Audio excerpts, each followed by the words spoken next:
Let's get straight to the former Assistant Director of the FBI, Ron Hosko. He's going to join us now on the phone to talk about this threat that has been made to the Los Angeles Unified School District. Ron, thanks for being with us. This is something that a lot of people are wondering about because the superintendent, school officials saying that they have in the past received threats. It's not uncommon in Los Angeles to receive bomb threats, but specifically something about this threat that came electronically to them has these school officials on edge, spooked. What do you think that it might be? I'm asking you to speculate here, but it's got to be something major. Well, it would strike me that it has to be very particularized, or that they know already who the source of it is, and they give it some validity based on the source of it. But we have to keep in mind, in an instance like this, San Bernardino just days ago, the threat that is being posed by ISIS today, that's playing in the background of anything new across America today. So does that have an influence, and is this something done out of an abundance of caution? That the school officials say rather we do at the cost of keeping kids at school, the complaints that you didn't do enough to open the schools. So I think that has to have an influence in decision making today by school administrators. Ron, I would think it would also be atypical for the FBI to be getting involved in something like this, but they're assisting. Yeah, not necessarily. When you're dealing with threats through cyberspace, the FBI has an interest in that sort of a thing. This takes me to an investigation that the FBI was involved with repeated school evacuations out near Olympia, Washington, back in 2007. I don't know if you recall this, but the FBI was criticized because they used a technique where they, casually impersonated the Associated Press to get a subject to take a little cyber tidbit, and they were able to identify the subject who had been involved in threatening and causing the closure of schools, or the evacuation of schools in 2007, repeated evacuations of schools. These can be expensive. They can be, of course, a huge distraction. It involves police responding to schools and conducting searches to look for the implements that somebody may use to actually attack students. So, but the FBI was criticized for their use of a technique in those 2007 events. They were trying to identify the offender, and they did.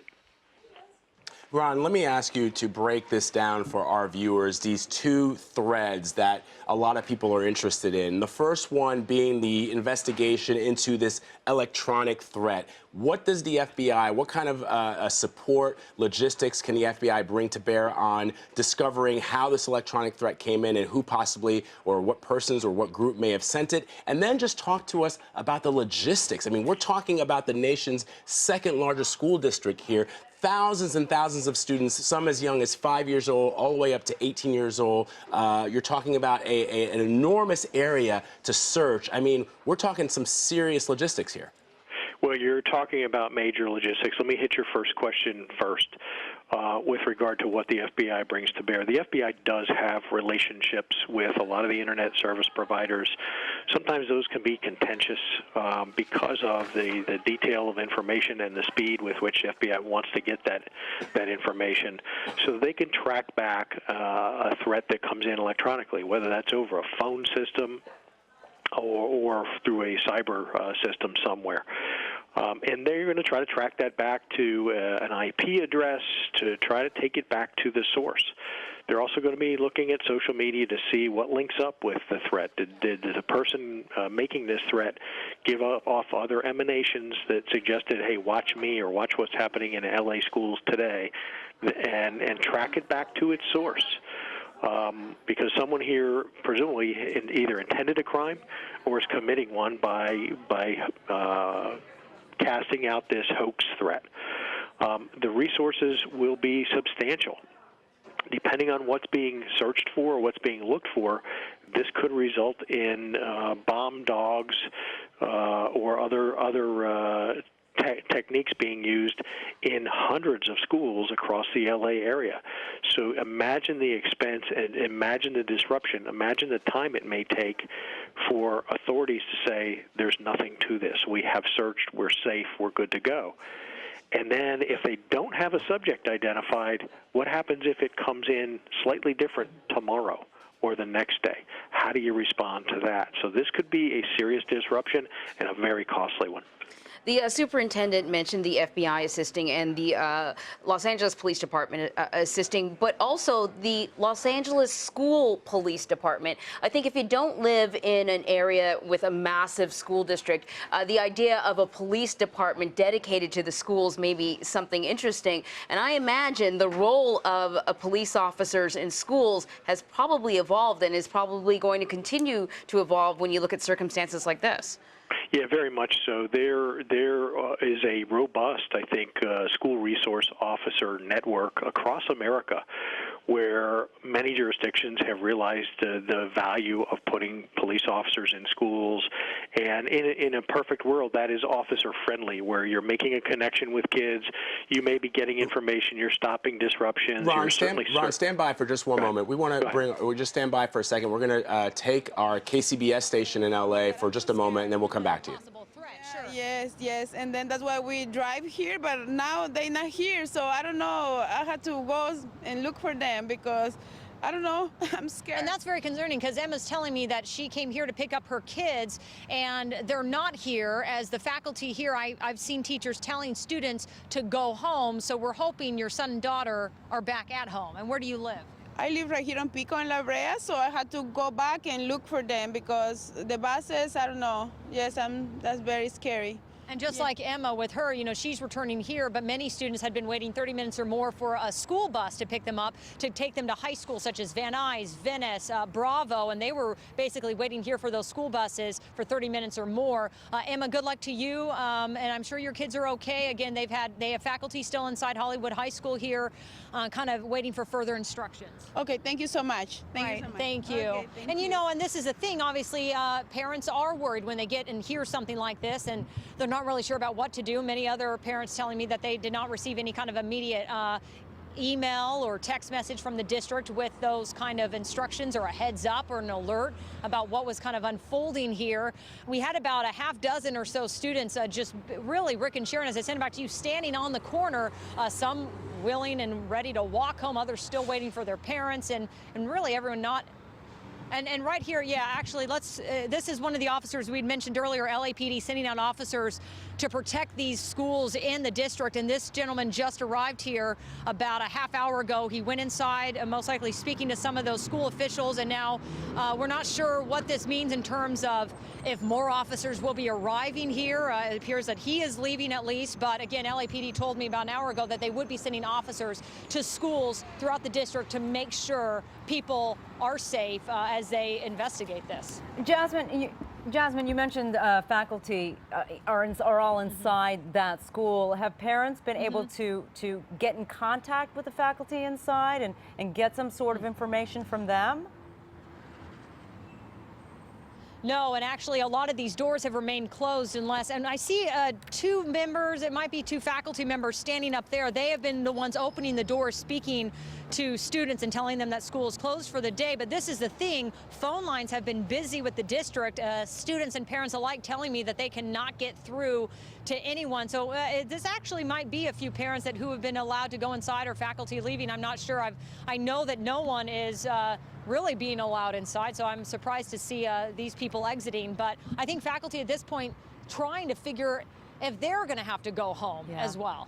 Well, Jasmine, you know what? I'm going to ask the crew if we can put up the phone number, the hotline phone number that we can put on the screen. We should probably flash that up as often as we can for concerned parents who don't know what to do.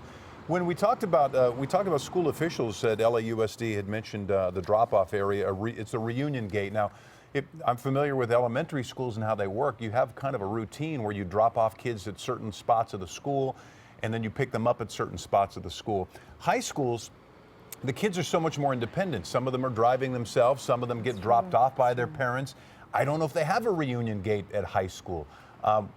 The next time you're available to break free from us, hopefully you can find out at Hollywood High School, because that's where you are, where parents can find their children, because there really Very needs to be a busy point to streets. find everybody. Yeah.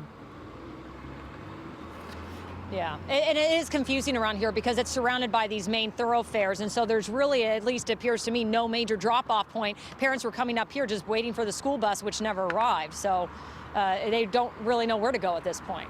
All right, Jasmine, stay put. We'll see you in just a little bit. We're going to break away and send you back to actually replay the news conference that happened a short time All right, ago. you've been listening to our KCBS station there in LA. We still have with us Ron Hosko. He's the former Assistant Director of the FBI. He's joining us on the phone to talk about all this. Ron, as we've been talking, a majority of our discussion right now has been focused around this terror threat, this threat that has been made to the Los Angeles Unified School District. But I want to take it back just a bit, and I wonder, as we continue to wait for a press conference that's going to be happening in just about an hour, less than an hour from now, from the school board. I'm also being told that it is finals week in Los Angeles. And I just wonder, clearly in the wake of San Bernardino and in the wake of this war that we're prosecuting against the Islamic State, we have to be prepared for anything and all things. But if this turns out to be something more benign, something more innocuous that we've seen in the past, what does that mean?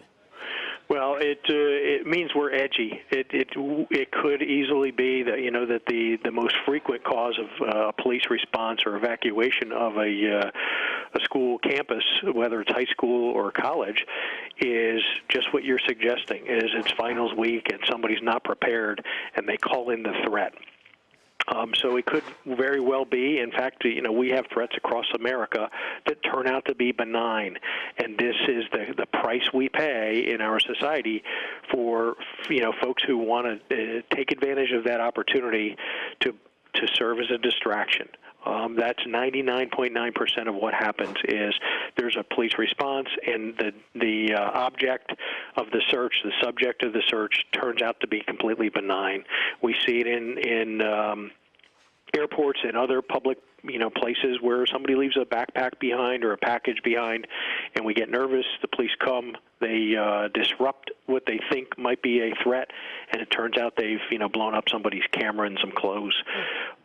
So that is common, and that is more likely than not to be the case here.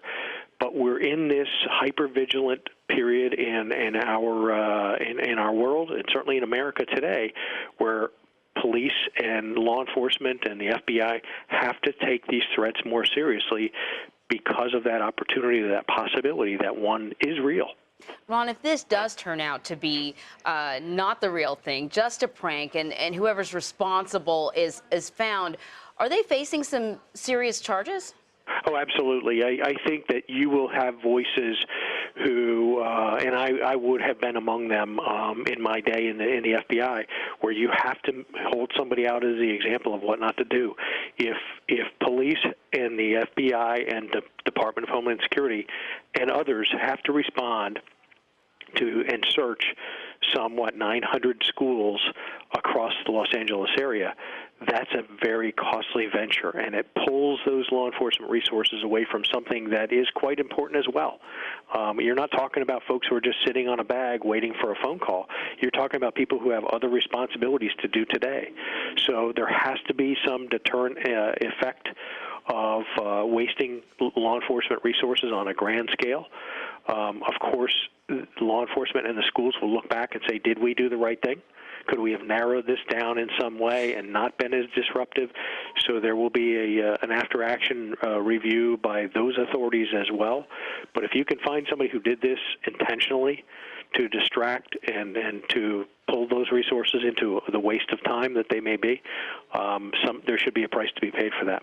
Yeah, and Ron, regardless of whether or not this turns out to be a hoax, somebody who decides to do this because of finals week, or it turns out to be a credible threat from a terrorist organization or a terrorist member, the fact of the matter is, whilst people dying in attacks is obviously significant, this is still terror. This is still people on edge, people who are terrified. The psychological effects of what we've seen, the residual effects, I should say, of San Bernardino being felt right now, which is, in fact, what the Islamic State wants to do. And having a significant economic impact, That's right?